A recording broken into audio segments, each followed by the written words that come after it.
Atentamente, Jack el Destripador, de Robert Bloch.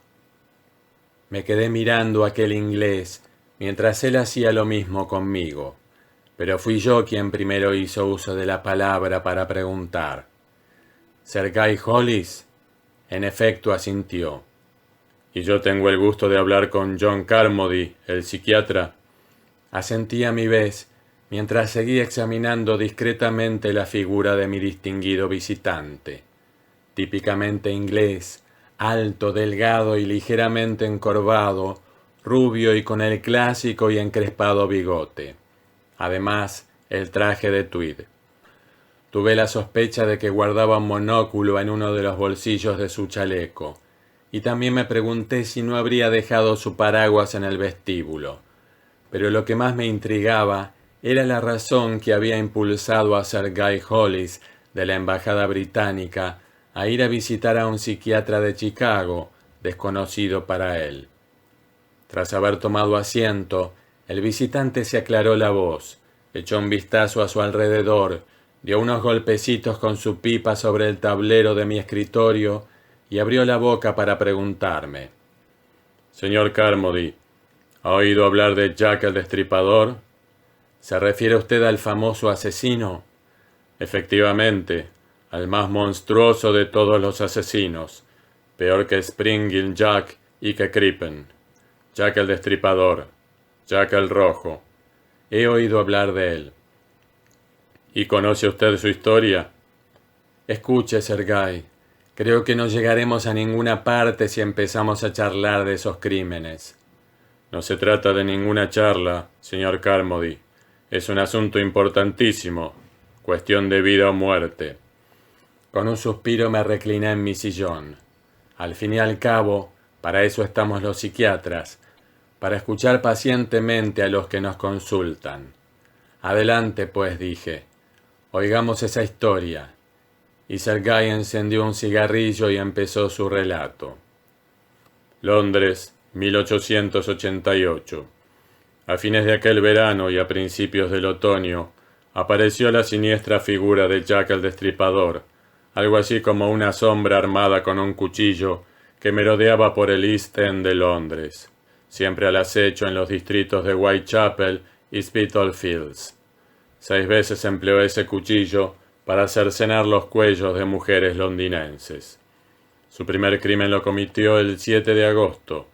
El cuerpo de aquella víctima presentaba 39 puñaladas. Fue un crimen bestial. Luego, el 31 del mismo mes, el segundo asesinato. La prensa comenzó a interesarse en la cuestión. Por fin, el 8 de septiembre, Scotland Yard designó personal especial para investigar el caso. Lo único que se sabía era que el asesino usaba diestramente su cuchillo para rebanar y extirpar trofeos, y que sus víctimas eran cuidadosamente elegidas. Nadie lo había visto ni tenía la más mínima idea sobre su identidad, pero los vigilantes nocturnos tropezaban de continuo con los sangrientos despojos de su satánica obra. ¿Quién era? ¿Quién podría ser aquel criminal? ¿Un médico loco? ¿Un carnicero? ¿Algún científico que hubiera perdido el juicio? ¿Un maniático escapado de algún manicomio? ¿O tal vez un aristócrata trastornado? ¿O incluso un miembro de la misma policía londinense? Sir Guy movió la cabeza con aire de desconcierto y siguió diciendo. Luego apareció aquella poesía en la prensa, una estrofa de autor anónimo que parecía que iba destinada a poner fin a la especulación, pero que por el contrario sirvió para acrecentar el interés de toda la población. Escúchela. No soy carnicero ni judío, tampoco marino o armador, sino su mejor y más valioso amigo. Atentamente, Jack el Destripador. En tono levemente burlón comenté, muy interesante, pero no logré desanimar al narrador, que sin inmutarse prosiguió. Por espacio de cierto tiempo no volvió a oírse hablar del criminal, aunque eso no bastaba para que todo el mundo se preguntase cuándo daría su próximo golpe, y para que se continuara especulando acerca de su identidad y paradero. Luego, el 9 de noviembre, encontraron a aquella mujer en su cuarto. Entonces cundió el pánico, verdadero pánico. No obstante, el criminal no volvió a dar señales de vida. Poco a poco el interés fue declinando, pero no su recuerdo. Decían algunos que Jack se había marchado a América, en tanto que otros insinuaban la posibilidad de que se hubiera suicidado.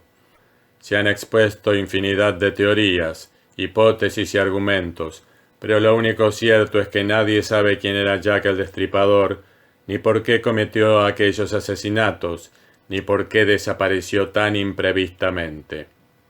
Sergei se quedó callado, como si esperase que yo dijera algo, y eso fue lo que hice al comentar en tono de aburrimiento. Una historia bien narrada, pero con una ligera tendencia emotiva. Es que tengo todos los documentos existentes sobre el caso. He reunido los datos relativos a aquellos crímenes y los he estudiado concienzudamente. Muy bien, dije poniéndome en pie y ahogando un bostezo. He pasado un buen rato escuchando su relato. Ha sido usted muy amable al abandonar sus obligaciones en la embajada británica para venir y distraer a un humilde psiquiatra con sus amenas anécdotas. En lugar de ofenderse por mi observación, Sergei frunció el entrecejo e inquirió: ¿Quiere saber por qué estoy interesado en el caso de Jack el Destripador? Desde luego, porque he descubierto su pista. Creo que se encuentra aquí, en Chicago. Sin disimular mi asombro, volví a sentarme y murmuré, al paso que parpadeaba repetidamente: ¿Cómo? Que Jack el Destripador está aquí, en Chicago, y yo estoy dispuesto a localizarlo, aunque... Un momento, por favor. Dígame, ¿en qué fecha se cometieron esos crímenes?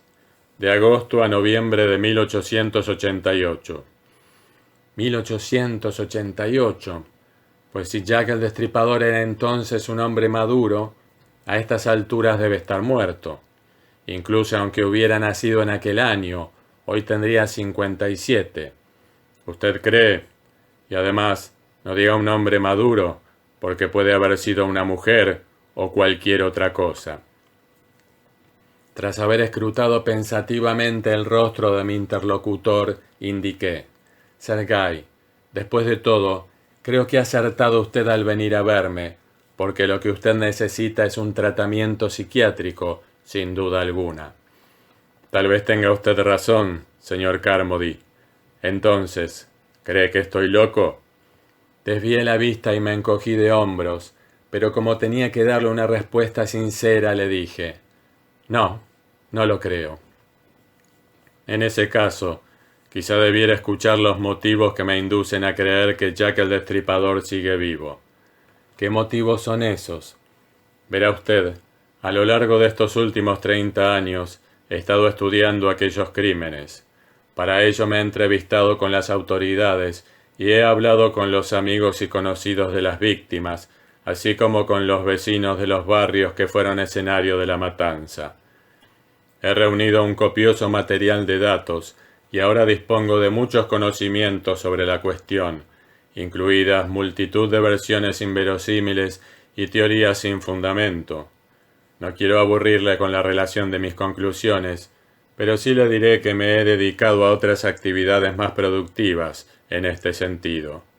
Me he dedicado a estudiar crímenes no resueltos. Podría mostrarle muchos recortes de periódicos de casi la mitad de las grandes ciudades del mundo: San Francisco, Shanghái, Calcuta, Omsk, París, Berlín, Pretoria, El Cairo, Milne, Adelaida. En todas esas poblaciones han ocurrido asesinatos con las mismas características. Yo he seguido esta pista sangrienta desde Nueva York hacia el oeste, a través del continente, desde San Francisco al Pacífico y desde allí a África. Durante la guerra, Europa. Luego en América del Sur. Y desde 1930, otra vez aquí, en los Estados Unidos. 87 asesinatos cometidos con la misma pauta, y en los que el avesado criminólogo reconoce la inconfundible impronta de Jack el Destripador. ¿Recuerda usted los descuartizamientos ocurridos recientemente en Cleveland? Y en estos últimos 6 meses, 2 asesinatos en Chicago, uno de ellos allá en South Dearborn y el otro en cierto lugar de Halstead. Y siempre el mismo tipo de crimen, la misma técnica. Le aseguro que todos llevan el sello de Jack. Sonreí entonces y comenté: una teoría muy limitada en verdad. No voy a discutirle los resultados de sus investigaciones ni las deducciones que haya obtenido, Sergei. Usted es el criminólogo y yo no puedo hacer otra cosa que aceptar lo que me dice. Sin embargo, me gustaría que me aclarase un aspecto de la cuestión que queda un tanto oscuro. ¿Cómo es posible que un hombre de, digamos, 85 años cometa semejantes crímenes? Porque si Jack el Destripador tenía alrededor de 30 años en 1888, ahora, en 1943, debería andar por los 85. Sergei se quedó silencioso, lo que me produjo cierta satisfacción, pues supuse que lo había arrinconado, pero enseguida replicó: ¿y si no hubiera envejecido? ¿Qué? Suponga que Jack el Destripador no hubiera envejecido y siguiese tan joven como entonces, dijo.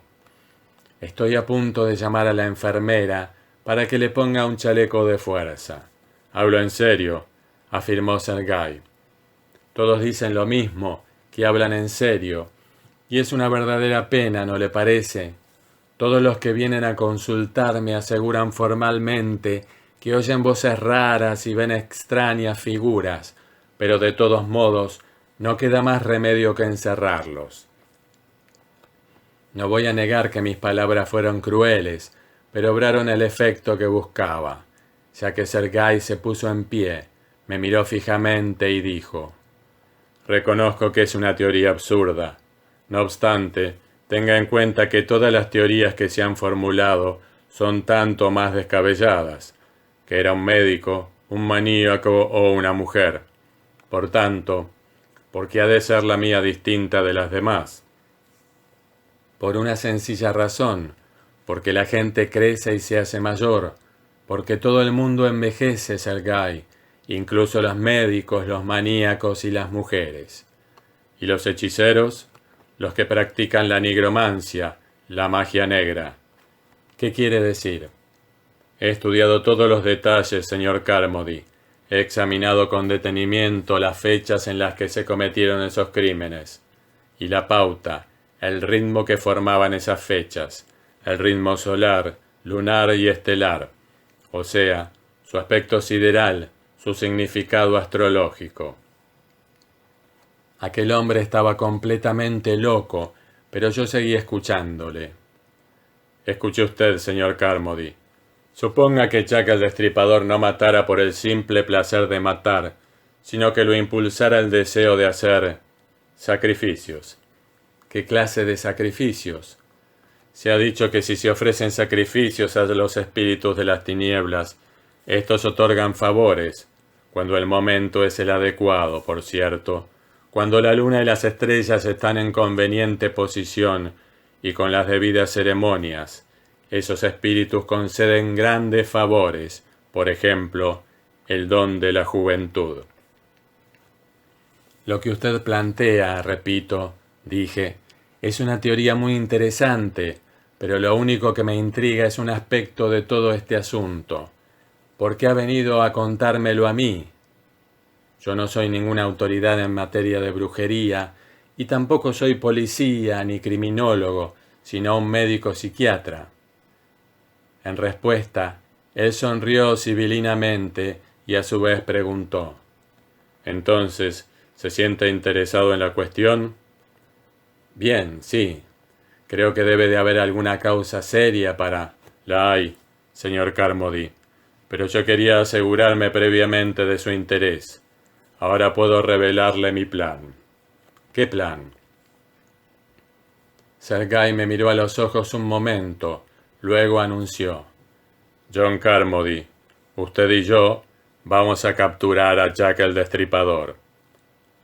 Así sucedieron las cosas, y si me he extendido en la relación de tantos detalles como ocurrieron en la primera entrevista, solo ha sido porque los considero muy importantes, ya que ayudan a comprender el carácter de Sir Guy Hollis.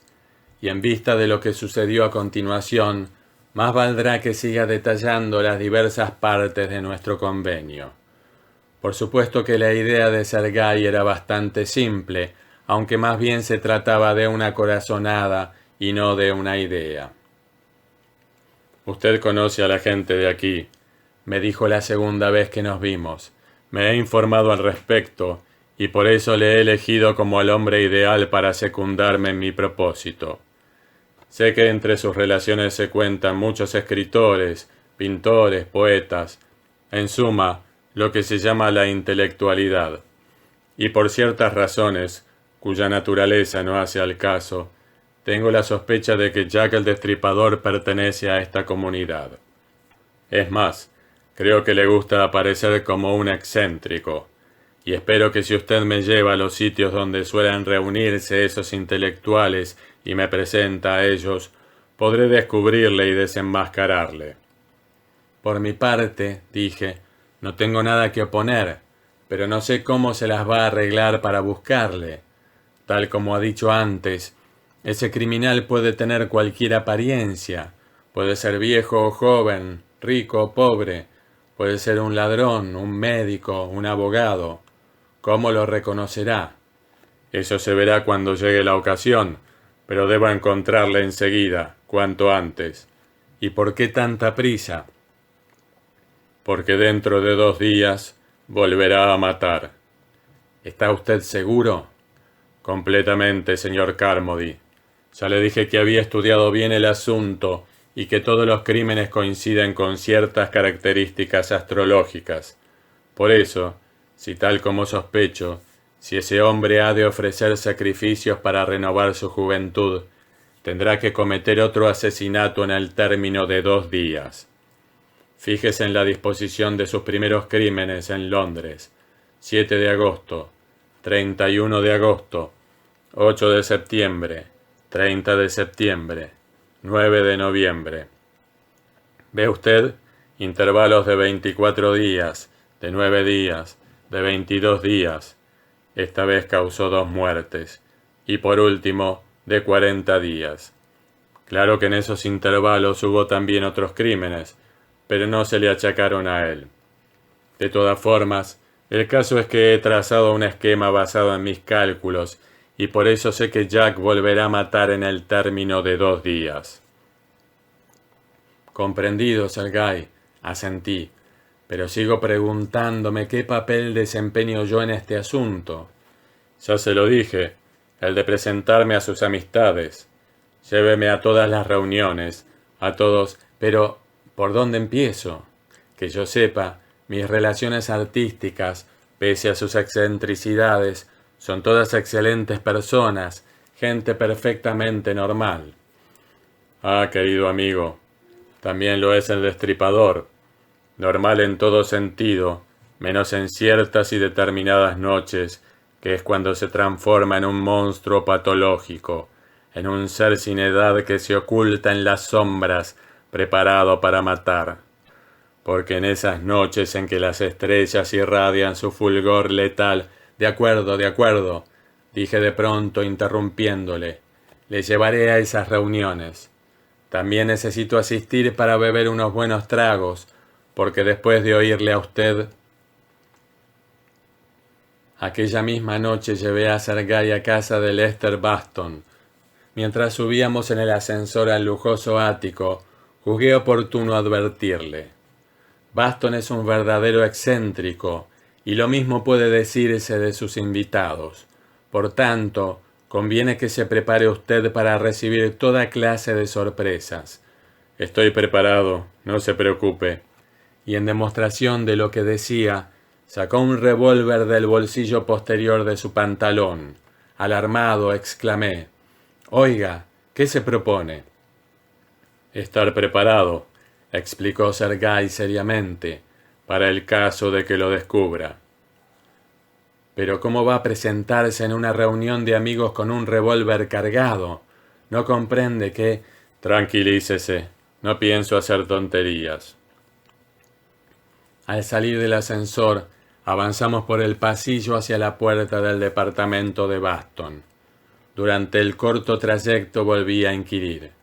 Otra cosa, ¿cómo he de presentarle? ¿Puedo decirles quién es usted y lo que se propone? No tengo inconveniente, y hasta es posible que convenga decir la verdad desde el primer momento. Pero ¿no comprende usted que si el destripador, por increíble y peregrina casualidad, estuviera presente, se apresuraría a ponerse en guardia? Eso es precisamente lo que yo deseo, señor Carmody, que la impresión que le produzca el anuncio de lo que ando buscando lo deje desconcertado y le obligue a delatarse a sí mismo. No pude por menos que mirar de reojo a mi acompañante y murmurar: ¿Sabe que serviría usted para psiquiatra? De todos modos, debo advertirle que mis amigos son muy particulares. Prepárese para cualquier broma pesada. Descuide, respondió sonriendo. Estoy preparado. Y es más, he madurado un plan que pienso poner en práctica. No se extrañe por nada de lo que yo haga, ¿de acuerdo? Asentí con un gesto y apreté el timbre de la puerta, que fue abierta a los pocos segundos por el propio Baston. Tenía los ojos enrojecidos, casi tan rojos como las cerezas del cóctel Manhattan que llevaba en una mano. Tras haber mirado alternativamente a mi sombrero y a los poblados bigotes de Sergei, dio un paso atrás y comentó: «Vaya, tenemos aquí a la morsa y al carpintero. Adelante, adelante». Seguidamente le presenté a Sergei. Después de estrecharle la mano, indicó que le siguiéramos hasta el amplio salón, donde se hallaban los demás concurrentes, envueltos en densa nube de humo de tabaco.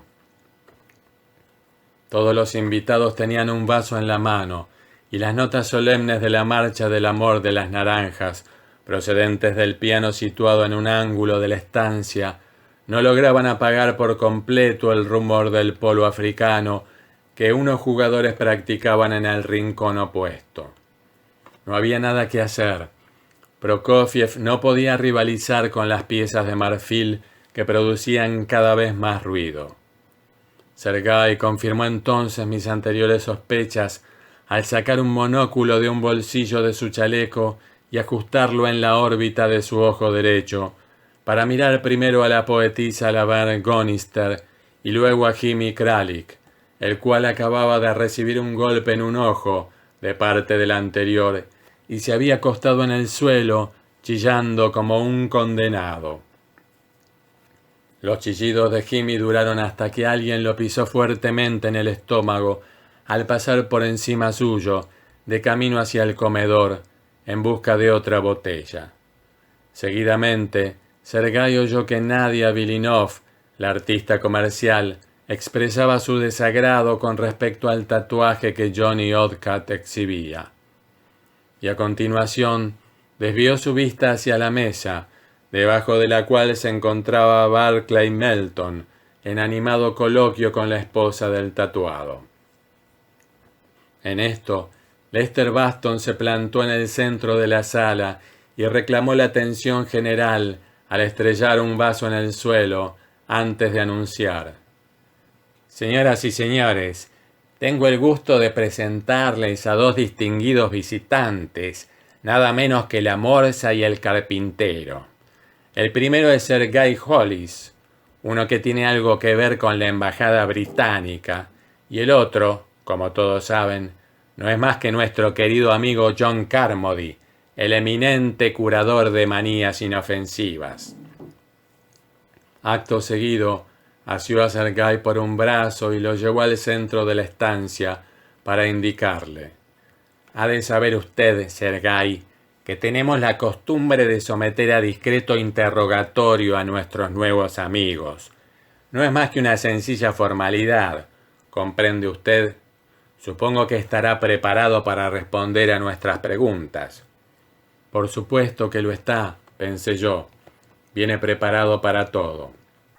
Baston, al ver que el neófito asentía con aire afable, dio una palmada y exclamó: «Amigos, aquí os entrego a este bulto procedente de la Gran Bretaña. Tenéis la palabra». Comenzó inmediatamente el pitorreo que yo había anunciado a Sergei, pero no tuve ocasión de escucharlo, pues en aquel momento se acercó a mí Lidia Dare y me enganchó por un brazo para llevarme a remolque a la salita vecina y dedicarme uno de los clásicos discursos que empiezan así: «Oh, cariño, estuve esperando que me telefonearas». Cuando al fin pude liberarme de ella, volví al salón y comprobé, a juzgar por el alboroto general, que Sergei estaba comportándose en todos los aspectos normal y sociablemente. «Y si me permite una pregunta», inquirió entonces Baston, «¿puede explicarnos a qué se debe su visita de esta noche, oh Morsa?» «Por supuesto que sí. Estoy buscando a Jack el Destripador». Nadie celebró esta vez con risas la respuesta de Sergei, quizás porque todos los presentes sufrieron la misma impresión que yo había experimentado al oírla por primera vez. Miré entonces a los reunidos y empecé a preguntarme. No era posible. Laverne Gonister, Jimmy Kralik, Dick Poole, Nadia Villeneuve, Johnny Odcat y su esposa, Barclay Melton, Lidia Dare, todos eran inofensivos, y sin embargo, qué sonrisa más forzada la que mostraba Dick Poole, y la mueca sardónica que torcía los labios de Barclay Melton. Ya sé que estos pensamientos eran absurdos, pero se daba el caso que hasta entonces no me había dado cuenta de una evidente realidad, que todos los citados, al igual que yo mismo y que todo el mundo, tenían secretos en su vida, hechos y circunstancias que no se revelaban en el curso de aquellas festivas reuniones. ¿Cuántos de los de allí presentes tendrían algo turbio que ocultar? ¿Quién de entre ellos veneraría a la horrenda diosa Hécate y le ofrecería sangrientos sacrificios? Porque puestos en plan de sospechar, hasta el mismo Lester Baston podía estar fingiendo. Volví a concentrar mi atención en el ambiente general, formado por el conjunto de asombradas expresiones de Baston y sus invitados, en manifiesto contraste con la que exhibía Sergei, de completa complacencia, como si se sintiera satisfecho con la expectación que acababa de suscitar. ¿A qué se debería la obsesión de aquel inglés por lo relativo a Jack el Destripador? Sería tal vez un pretexto para encubrir otros secretos. «La morsa no bromea, amigos», advirtió Baston, dando una palmada en un hombro a Sergei para romper la tensión nerviosa que parecía haber paralizado a los demás. «Nuestro pariente de la Gran Bretaña se encuentra verdaderamente en la buena pista del Destripador, cuya historia conocéis todos, ¿verdad que sí? Pues bien, Sergei está convencido de que ese asesino sigue viviendo y cree que anda merodeando por Chicago. Y por si fuera poco, queridos amigos, Sergei tiene razones para suponer que Jack el Destripador podría hallarse incluso en el seno de esta alegre reunión». La declaración ocasionó las burlonas risitas que eran de esperar. «Lidia Dare», exclamó entonces Baston en tono de cómico reproche, «ni tú ni las otras chicas tenéis motivo para reíros, porque han de saber que el Destripador puede ser muy bien una mujer, una especie de Jill la Destripadora».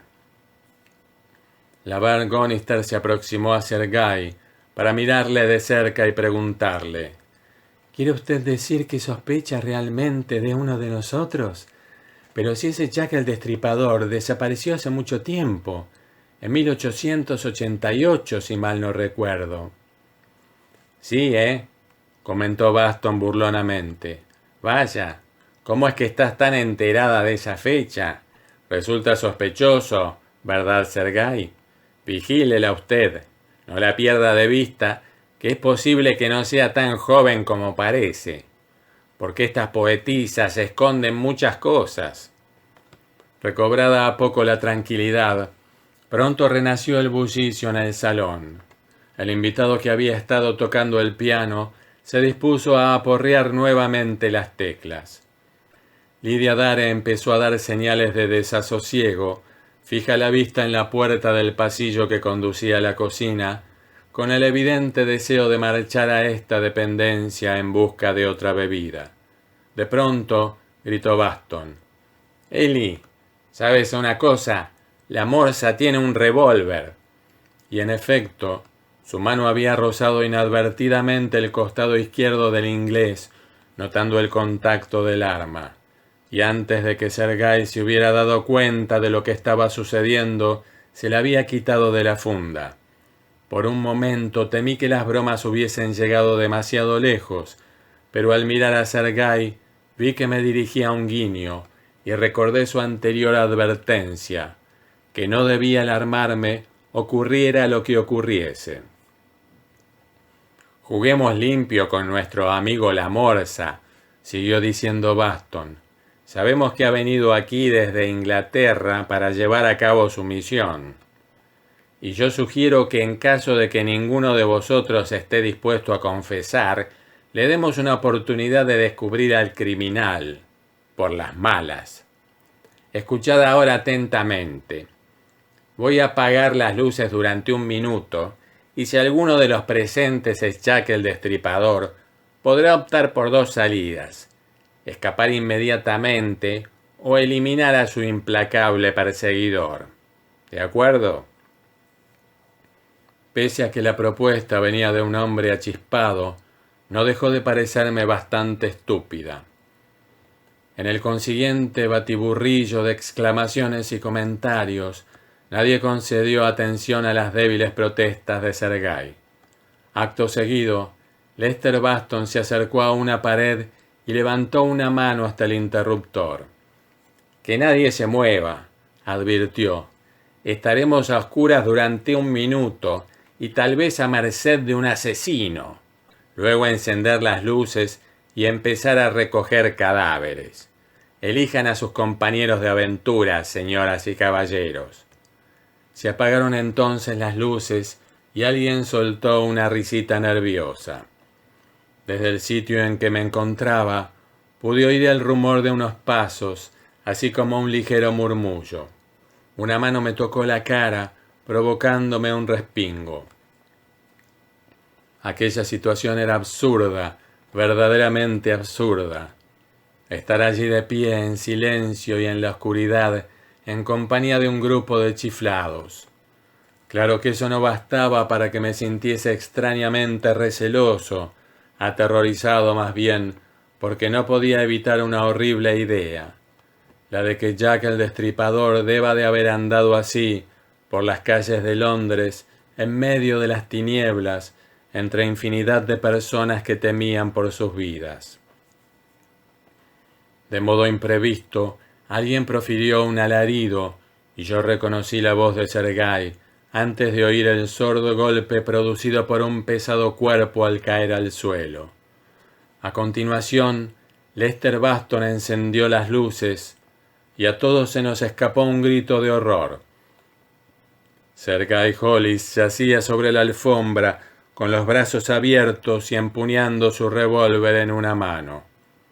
Entonces me maravillé al comprobar cuán diversas pueden ser las expresiones de los seres humanos confrontados con un espectáculo como aquel. Todos los invitados de Baston se hallaban allí. Ninguno había aprovechado la oportunidad para escabullirse, y sin embargo, Sergei estaba tumbado en el suelo, inmóvil y... «Estupendamente», dijo Sergei poniéndose de rodillas para levantarse y dedicarnos una afable sonrisa. «No ha sido más que un experimento. Si Jack el Destripador se hubiese encontrado entre ustedes y hubiera creído que me habían asesinado, en este momento se habría delatado a sí mismo. Ahora he quedado completamente convencido de la inocencia de todos ustedes, queridos amigos. Perdónenme por el susto que acabo de proporcionarles».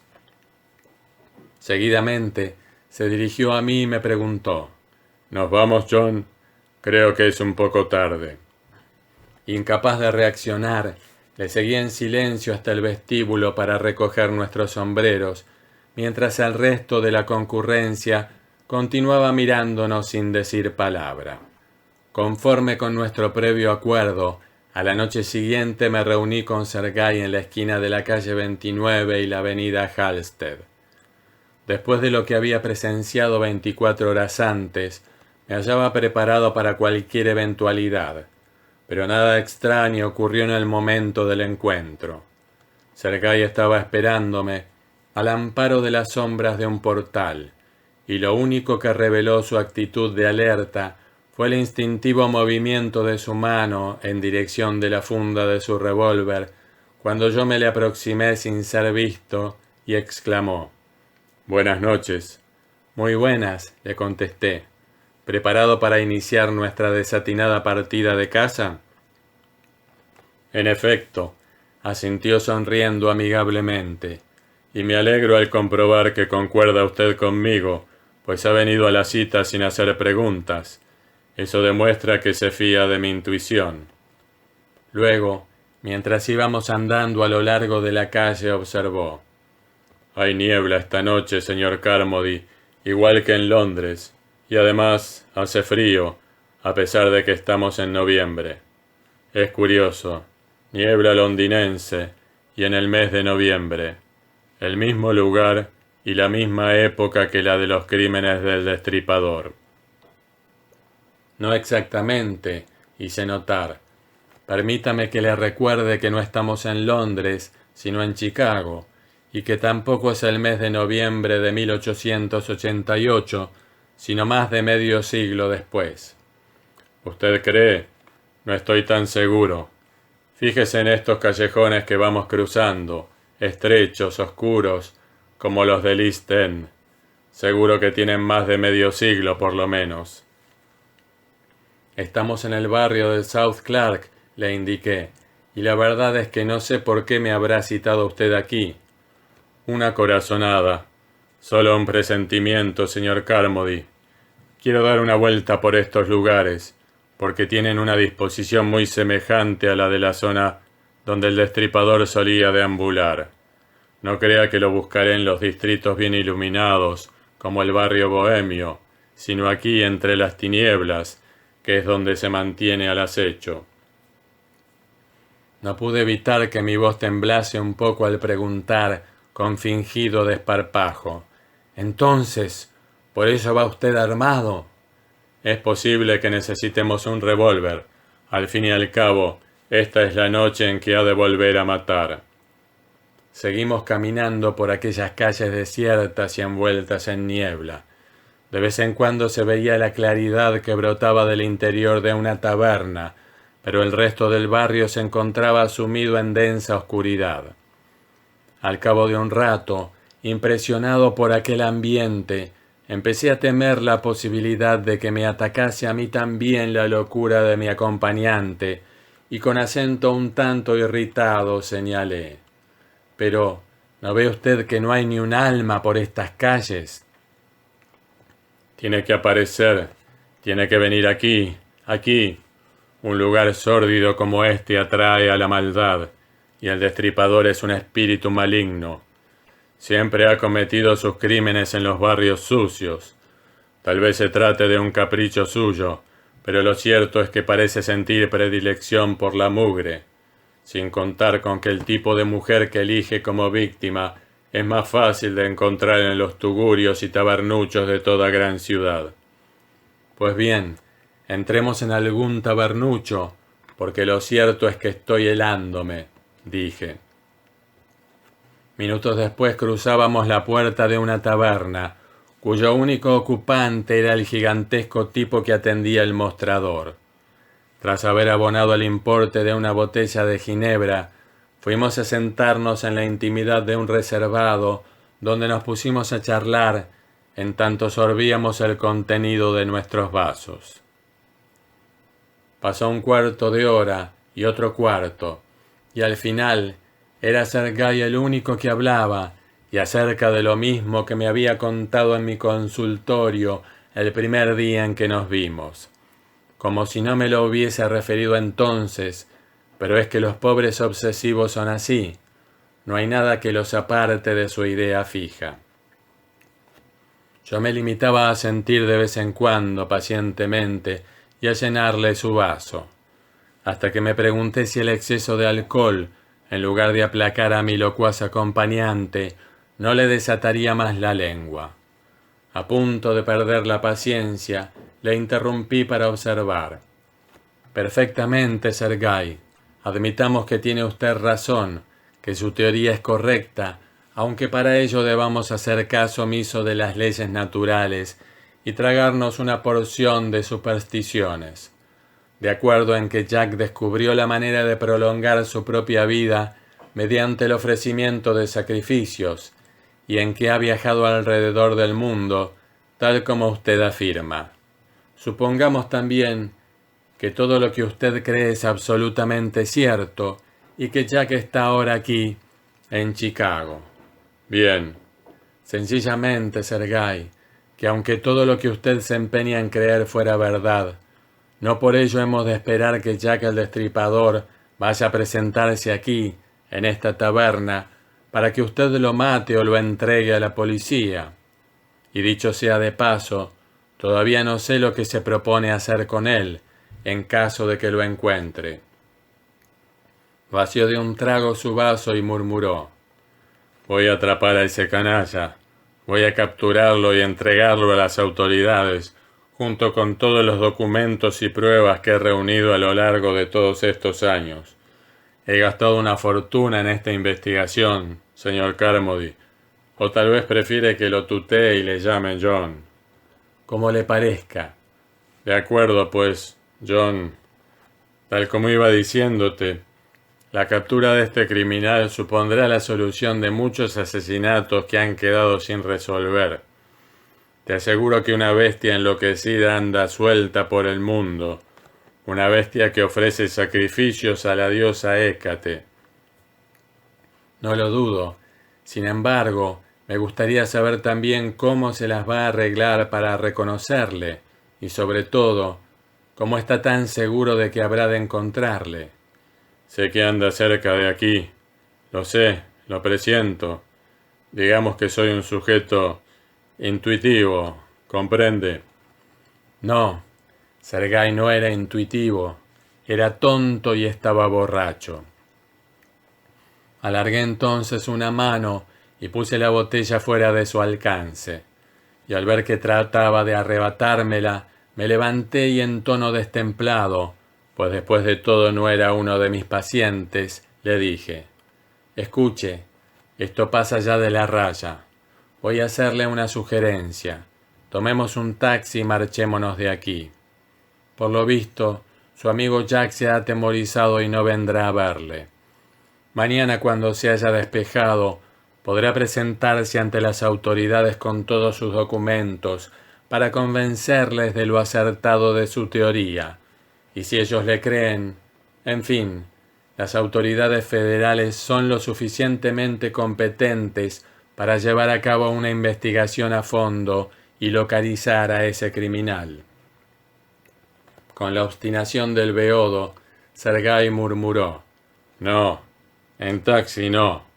Bueno, hombre, nos iremos caminando si quiere, pero salgamos ya de aquí. ¿No sabe que son más de las 12?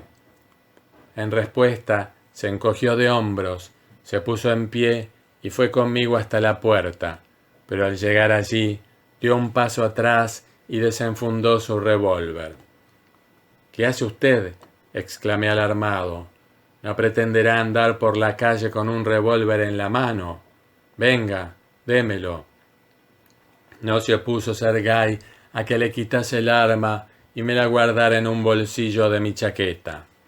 Una vez en la calle, donde la niebla se había vuelto más densa, echamos a andar hasta la primera encrucijada, punto en que mi aturdido acompañante se detuvo y se apoyó en la pared, fija la vista en el tenebroso callejón que partía de aquel sitio. Impaciente, farfulló: Usted piensa que todo esto es una broma o una manía. Llámela como quiera, John. Pero he de decirte una cosa. En 1888, una de las desgraciadas víctimas del Destripador fue mi madre. Sí, lo que has oído, mi madre. Luego mi padre me reconoció y me hizo compartir su juramento de emplear nuestras vidas en la búsqueda del asesino. Empezó esa búsqueda y murió en Hollywood en 1929, cuando seguía la pista del Destripador. Sí, la prensa dijo que lo habían matado en una reyerta, pero yo conozco la identidad de su asesino. Por eso he continuado su trabajo. ¿Comprende, John? Seguiré buscando a ese monstruo hasta que lo encuentre y pueda matarlo con mis propias manos. Porque Jack destruyó la vida de mi madre y la de muchas otras personas para mantener la suya. Igual que un vampiro se revuelve en la sangre de sus víctimas y se nutre de muerte. Igual que una fiera infernal anda al acecho por el mundo en espera de matar y matar. Es endiabladamente astuto, pero yo no descansaré hasta que lo encuentre. No descansaré nunca, nunca. No hacía falta que lo afirmara con tanto énfasis para convencerme. Seguro estaba de que jamás habría de renunciar a su propósito, porque Sergei era tan fanático en su obsesión como el mismo criminal al que buscaba. Al día siguiente, quizás, cuando se hubieran disipado los efectos de su borrachera, iría a las autoridades para entregar sus documentos sobre el caso, y seguiría investigando, y tal vez, algún día, más tarde o más temprano, recibiría la recompensa a su persistencia. Porque siempre, y a pesar de todo, había tenido la impresión de que aquel hombre no andaba muy descaminado con sus teorías, por fantásticas que éstas pareciesen. Vámonos, le apremié haciéndole de un brazo. Está haciéndose. Un momento.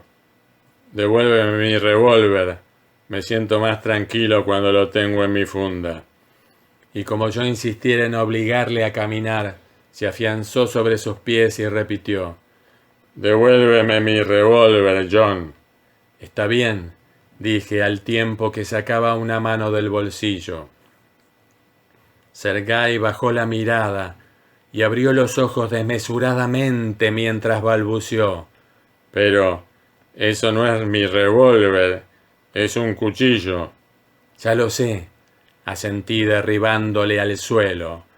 John, gritó, y yo murmuré al acercar la afilada hoja a su garganta: No me llames John, llámame Jack.